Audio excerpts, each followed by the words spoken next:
안녕하세요. 방랑신도시TV입니다. 저는 이번에 원흥 도레울 지구에 다녀왔습니다. 들어가기 전에 앞서서 제가 지금 목소리가 안 나서 며칠째 지금 고생 중입니다. 좀 듣기가 조금 제 목소리가 좀 거칠겠지만 좀 이해해 주시면 고맙겠습니다. 그러면 이제 시작해 보도록 하겠습니다. 원흥지구가 어딘지 잘 모르시는 분들도 있을 것 같은데요. 원흥지구는 고양시 덕양구 일대에 위치하고 있습니다. 이 원흥, 제가 여기 지도상에서 동그라미 쳐놓은 곳이 이제 원흥지구라고 하는데요. 서쪽으로는 일산 화정지구, 동쪽으로는 서울시 은평구랑 맞닿아 있다고 보시면 되겠습니다. 우리가 착각하기 쉬운 것 중에 하나가 지하철 3호선 원흥역에 원흥지구가 있다고 생각하기가 쉬운데요. 실제로는 이 원흥역과 원흥지구라고 해서 개발된 아파트 단지는 조금 떨어져 있습니다. 걸어가기는 조금 길어 보였고요. 버스를 타고 갔을 때 한 5분 내지 10분 정도 걸린다고 생각하시면 되겠습니다. 저는 원흥역을 이용해서 도래울 마을 이 원흥지구를 들어가 보기로 했습니다. 이렇게 지금 원흥역을 한번 주변에 한번 찍어봤는데요. 주변에 건물들이 많이 보이고 있습니다. 이 건물들은 원흥지구에 해당하는 건물들이 아닙니다. 여기는 저기 멀리 보이는 그 좀 새로운 아파트들이 보이시죠? 이곳이 이제 저 동네가 원흥지구라고 보시면 되겠습니다. 자세히 못 봤습니다. 저는 이렇게 버스를 타고 들어가 보겠습니다. 원흥지구는 이렇게 원흥 도래울지구는 1단지부터 7단지까지 구성되어 있습니다. 이렇게 원흥지구라고 해서 개발된 동네가 그렇게 넓진 않기 때문에 저는 단지별로 최대한 자세히 돌아다녀 보기로 했습니다. 제 체력이 받쳐줄지는 잘 모르겠네요. 원흥역 기준으로 했을 때 가장 가까이 위치한 도래마을 1단지부터 돌아봤습니다. 1단지는 1단지만이 고양시 진짜 원흥동이고 다른 단지들은 돈해동 혹은 흥도동으로 불리고 있습니다. 1단지는 다른 단지와는 좀 거리가 조금 떨어져 있는 게 특징입니다. 지금 보시는 것처럼 거리가 좀 있고요. 1단지 건너편에는 빌라들이 위치하고 있습니다. 상대적으로 좀 이렇게 다양한 상가 업체를 이용하기는 좀 쉽지 않아 보였습니다. 확실히 이게 동이 다르다 하는 느낌을 받았습니다. 다음은 길 하나를 중심으로 양옆에 위치한 도래마을 2단지와 그리고 도래마을 3단지인데요. 이제 이 동네부터가 조금 더 확실히 활발해 보였습니다. 아무래도 많이 모여 있다 보니까 큰 상가 같은 것도 위치해 있는 걸 볼 수가 있었고요. 그리고 각종 이제 여러 업종으로 상가들이 입점해 있음을 알 수가 있었습니다. 이렇게 지금 보시는 바와 같이 그렇게 주변 시설을 이용하기 큰 불편은 없어 보였습니다. 이 동네에서 유적이 나온 것도 많이 있다고 하네요. 저는 역사 좋아하기 때문에 나중에 공부 한번 해보겠습니다. 전반적으로 이 3단지가 도시 인프라는 잘 갖춰졌다는 생각을 했습니다. 가장 앞에 이제 가장 큰 길도 있고요. 넓은 길도 있고, 그리고 인도도 이제 넓어 보이고, 이제 그 지도상에서 기억하실지 모르겠는데, 거기서 이제 좀 골목으로 들어와 있는 4단지입니다.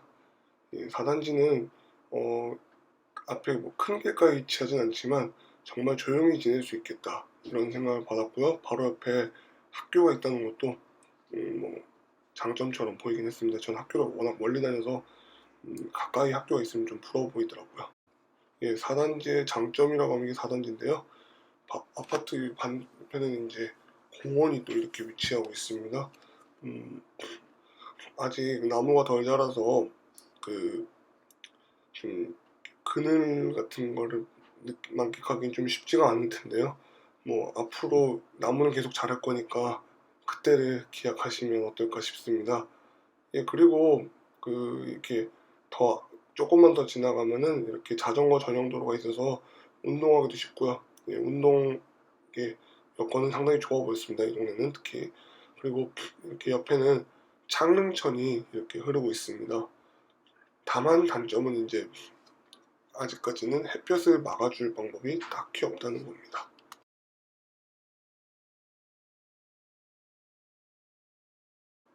예, 이렇게 빌라촌도 볼 수가 있었는데요.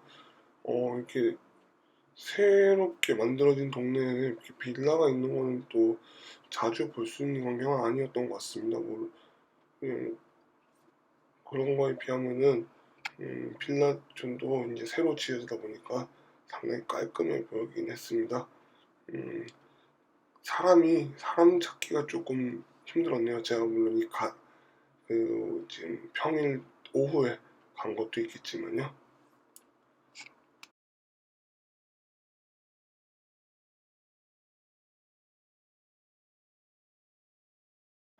이 원흥지구에는 방금 보셨던 바라물공원 말고도 이렇게 의장대공원도 위치하고 있어서 예, 공원이 두 개라고 보시면 되겠습니다.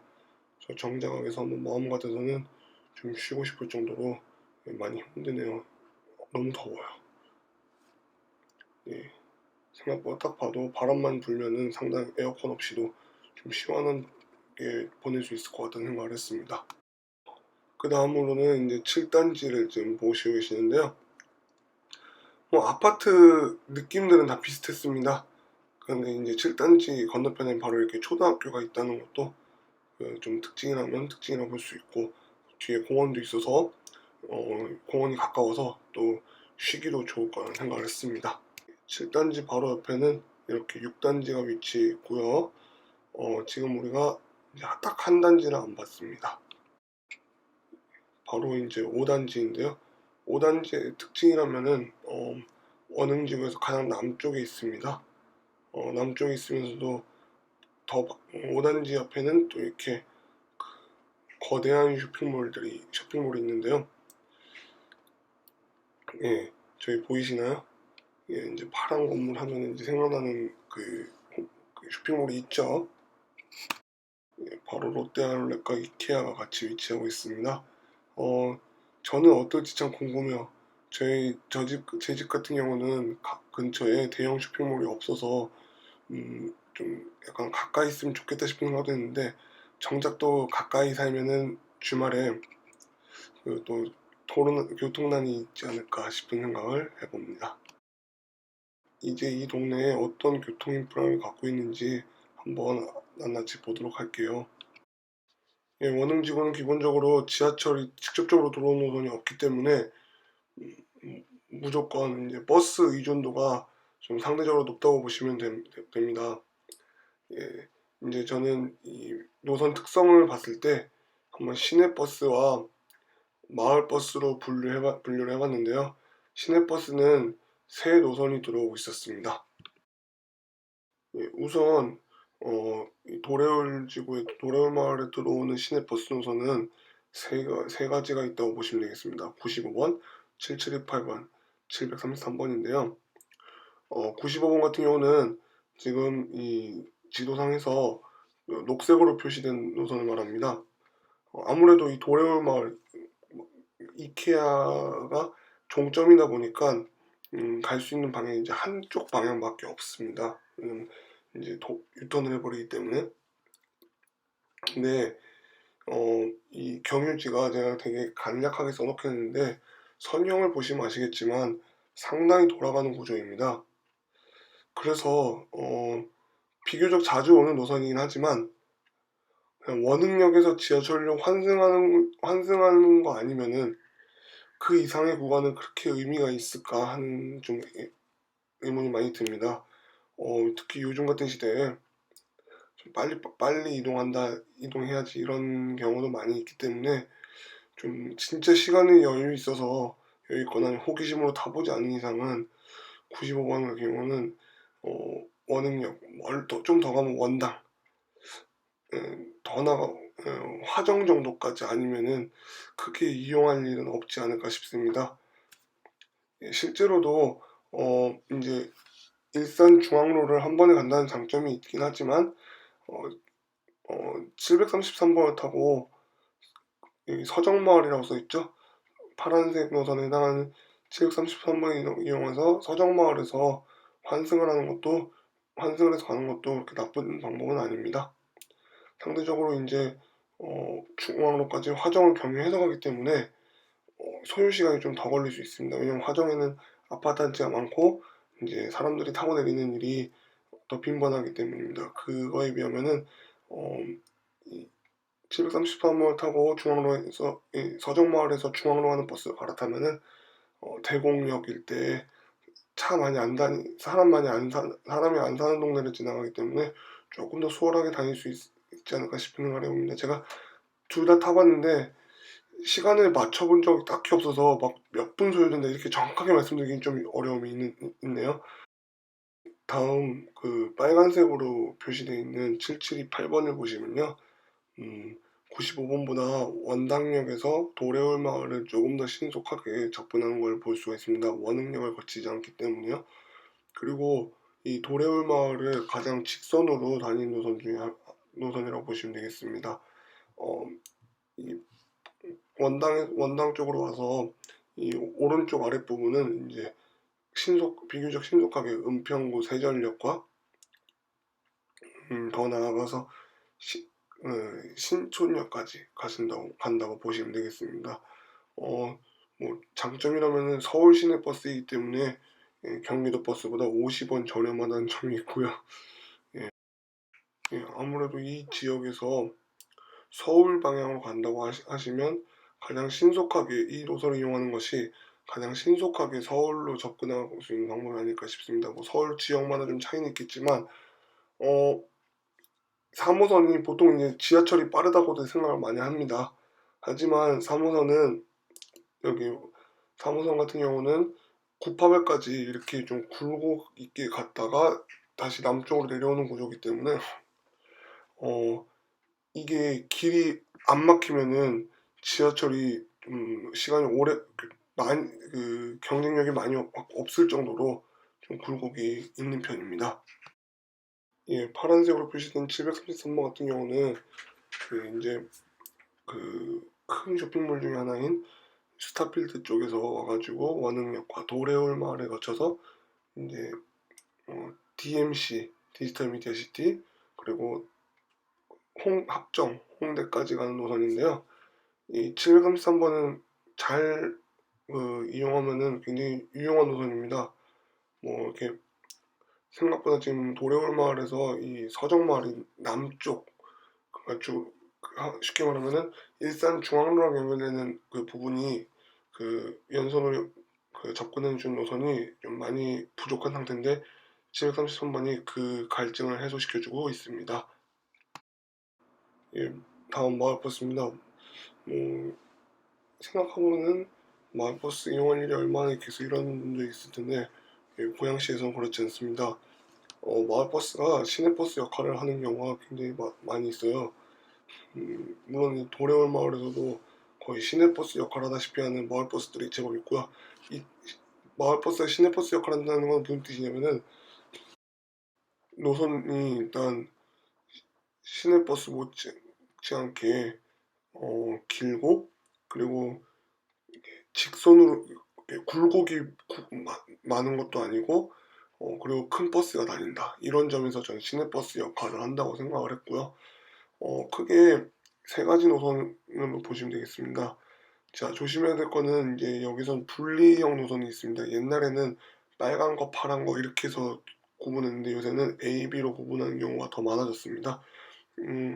여기서 이제 파란색으로 표시되어 있는 024번은 A, B가 여기서 노선이 다 같고요. 075번 같은 경우는 B번만 이 도래울 마을에 들어옵니다. A는 아예 이 동네에 들어오지 않기 때문에 A, B가 같이 다니는 이 디지털 미디어 시티 쪽에서는 잘 구분을 하셔서 이용을 하셔야 됩니다. 예, 간단하게 설명을 드리면요.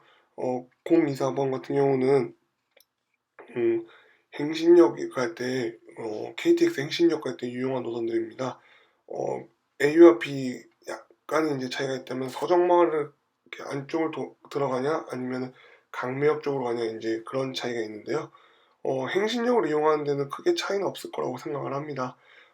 둘이 이제 두 노선이 1대1 수준으로 배차가 되고 있기 때문에 한 대가 A 가면 한 대가 B가 가고 B가 또 오고 그런 식으로 운행되고 있기 때문에 먼저 오는 거 타는 게 가장 좋다고 저는 생각을 합니다. 그리고 075 B번 같은 경우는 이 디지털 미디어 시티역까지 빠르게 이어주는 노선인데요. 이제 뭐 새로 이제 좀 방금 보셨던 시내버스 77280과는 좀 다른 경로로 운행을 하고 있습니다. 디지털 미디어 시티역까지. 그러나 이제 소요 시간은 크게 차이는 없을 거라는 생각이고요. 그리고 046번 있는데 이 노선은 스타필드에서 출발해가지고 원흥역과 이 도레오 마을을 거쳐서 이케아까지 오는 그냥 비교적 짧은 노선, 이 삼성과 원흥 지구 이어주는 그런 노선이라고 보시면 되겠습니다. 이 세 노선들의 공통점이라면은 시내버스가 경유하지 않는 4.7단지까지 경유한다는 점입니다. 그래서 이제 어느 단지에 살아도 조금 더 가까이 버스가 닿을 수 있다는, 버스가 가준다는 장점이 있습니다.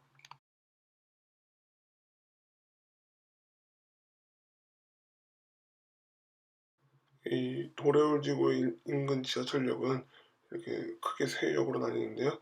3호선 원흥역과 경인중앙선 행신역, 6호선 세전역 이렇게 보시면 되겠습니다. 이제 원흥역이 가장 가까이 있다고 보시면 되겠고요. 그 다음에 행신역, 세전역 순으로 되는데요. 지하철 노선 환경에 맞게 이렇게 이동하시면 되겠습니다. 제가 가지고 온 원흥지구 탐방기는 여기까지고요. 여러분들의 삶에 조금이나마 도움이 되길 바라겠습니다. 그리고 제 그 유튜브 비디오가 도움이 됐다면 구독과 좋아요 잊지 마세요.